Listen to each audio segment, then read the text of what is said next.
y'all. So I decided to hop on because, or actually turn the camera on because I was playing makeup and I thought it would be really fun to share that with y'all. So also I have a new lighting camera setup thing here, so I'm hoping that it's better. I'm hoping it'll be more true to color for the makeup and everything. Y'all please give me a thumbs up or comment below and let me know if that's the case. I'd appreciate that. So I've already done my face because I really didn't need to inflict my bare face on the internet that many times in a row, so I figured I'd give the internet a break. You're welcome. Also I started to do my makeup and then I realized, let me share this with y'all. So let me share this with everybody. So I hopped on.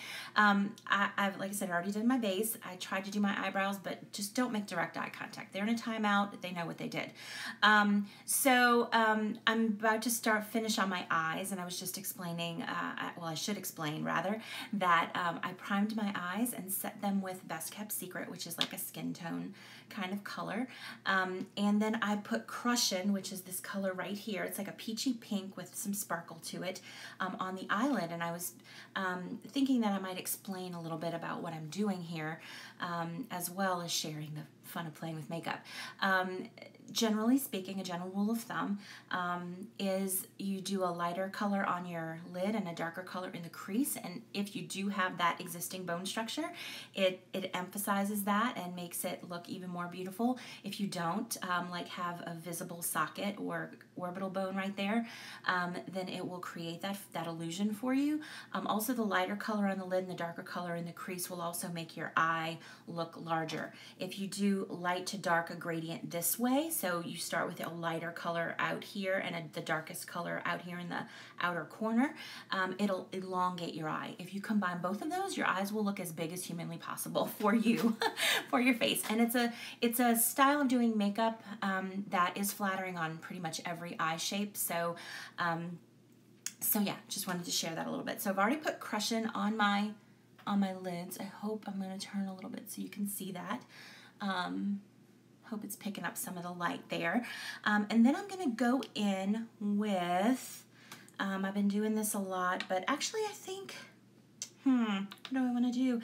I think I'm going to go in with Unscripted in the crease. I don't know how this is going to look, but, you know, we're just playing, so it's not like it has to be the best eye look I've ever done in my life. All right, so we're going to dab into Unscripted, and actually let me do a little swatchy swatch for you before I get started. This brush doesn't do a swatch as well as the other brush did, but there you go. That's Unscripted right there. And I'm going to dip it in and tap it off, and then I'm just going to work it in little circular motions right in the crease. I'm going to look into my mirror here. And kind of, because of my eye shape, I kind of bring it out a little bit in this corner, like up and out, to make it not look quite so hooded.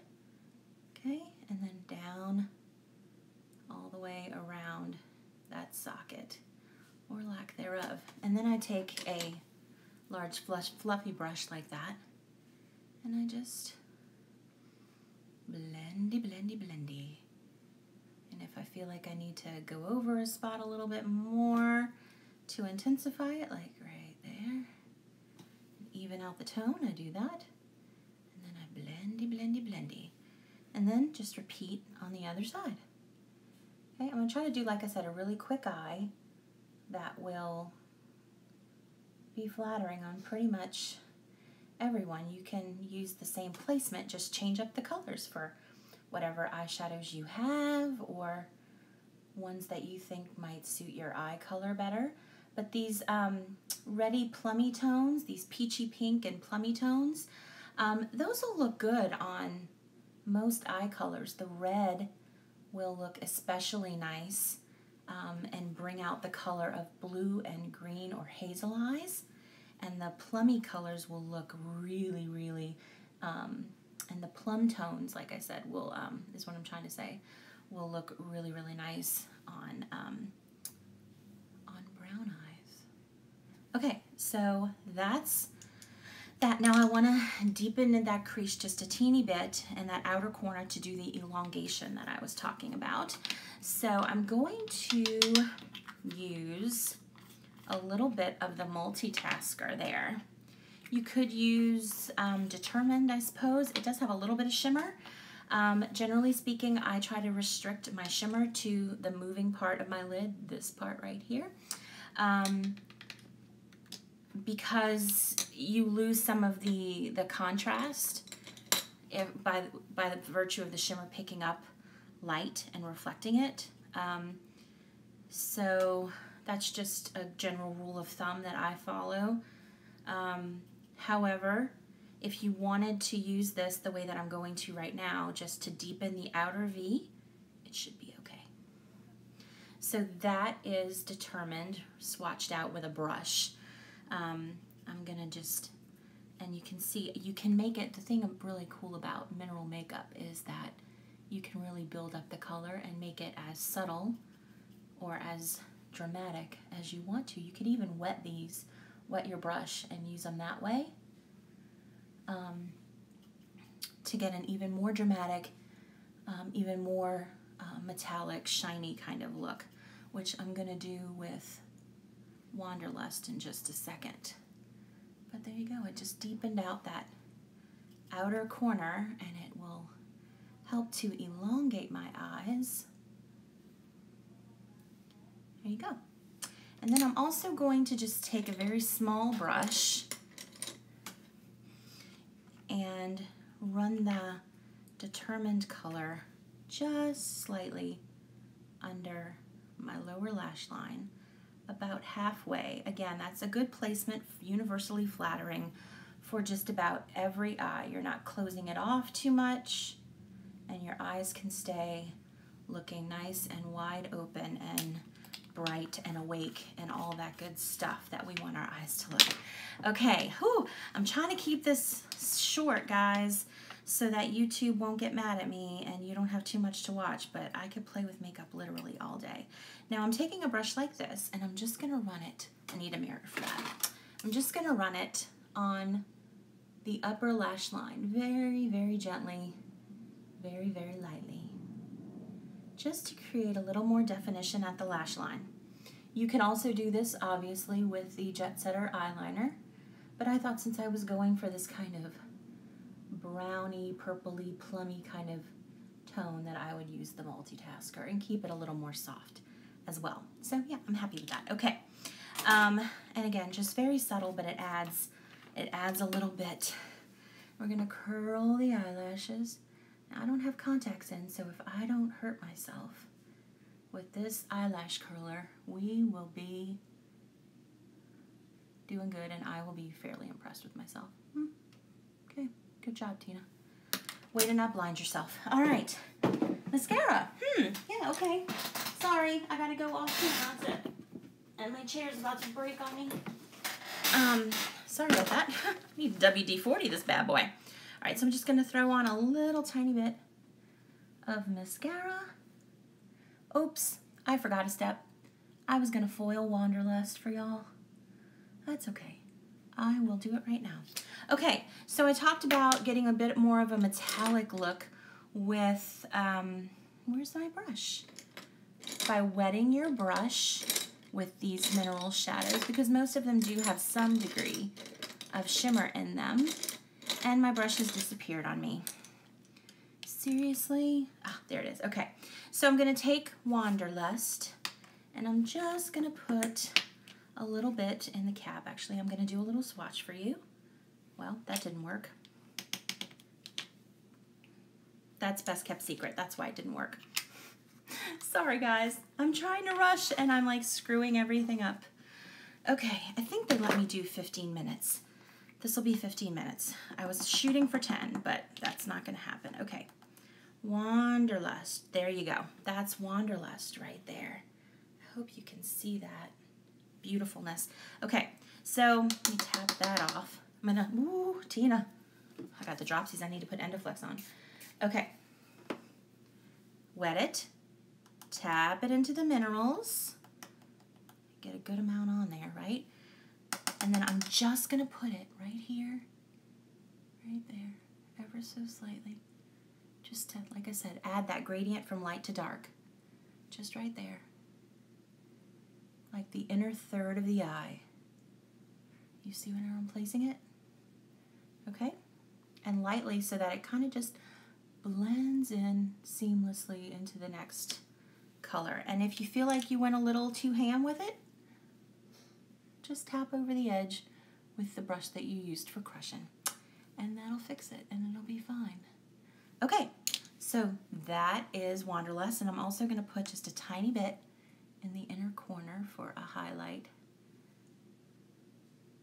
I really like this for a highlight. It's really nice. Does a better job than residual in my opinion. But I don't think residual was meant to do that. I think it was just meant to add a little sparkle to the lid. So, okay. Oh yeah, mascara. So the next thing that I want to do is I'm going to try to use Crowned All Over. I'm looking off camera to put my mascara on so I can see what I'm doing. Okay, so I'm going to try Crowned All Over. I have not used that that bronzer yet. It looks very light, much lighter than any of the others. So I think it would be a good choice for people who have never used bronzer before and are maybe a little afraid of it, because I really think that it would be difficult to screw it up because it's so subtle. So, but we will put that theory to the test right now. If I can find it. Yeah, there we go. Okay, Crowned All Over. Let's get some in the lid. That's it right there. And I'm going to get a big old fluffy brush like so. And I'm going to dip it in the minerals and then tap off the excess. And then I'm going to go right here where the contour would be, up onto the cheek right above that, and then follow the hairline all the way around. And it just really adds a subtle luminescence and warmth to the face. It's very soft. And around into the hairline. Contour up above on the cheekbone and follow the hairline around. And then fix your hair because it's crazy. Okay, so yeah, that's nice. It gives a bit more warmth than I was actually expecting. So I'm really pleased with that. I might have to try that a little bit more. That was a pleasant surprise. And then I'm gonna do some blush. I've only got like 3 minutes left. I'm gonna use I Do Believe You're Blushing because I have not used that blush yet. Where's my brush? I should have laid these out beforehand. I'm so professional. Okay, so I Do Believe You're Blushing. Is that what this one is? Yeah, okay. And I'm just going to go lightly circular motions over the cheeks and blend it into where I started the bronzer. And make it like a seamless little... There we go. That is pretty. Again, pleasantly surprised. It's more peachy than... it comes, at least on me, it looks more peachy than pink. Which is my preference, so that's good. Yeah, I'm pleased with that. I really like it, and it has a glow to it, but I don't see glitter, which is a relief as well. So yay! I'm super excited. I'm glad I got that. Okay, and then we're gonna do just a tiny bit of highlight, and I'm gonna use Wanderlust for that again. So I'm gonna take this, and because I'm so precious, I have a fan brush. And I'm going to dip it in to the highlighter, and I'm going to go right there on the top of my cheekbone. You can turn your head and see where the light hits, and that's where you want to place it. I'm going to do it on this side, turn, see where the light hits, and place it right there. Lightly dust. And then I'm going to take a little bit and go right there on the tip of my nose, just because. Okay. Super nice. Okay, and then I'm just going to put a little bit of Daydream lipstick and talk while I'm putting it on, because that is the proper way to do it. And then I want to just top it off with the Embrace lip gloss because I really like it. Just kind of in the center. And I mentioned this in one of my other videos because, I just talk like this the whole time. No, I mentioned this in one of my other videos that it smells like peppermint, but you don't taste it when it's on, which is my preference. So that is playing with new things, and then I just sprayed my face because I like the way it smells. Okay, so I have like 6 seconds, and I want to thank y'all for watching.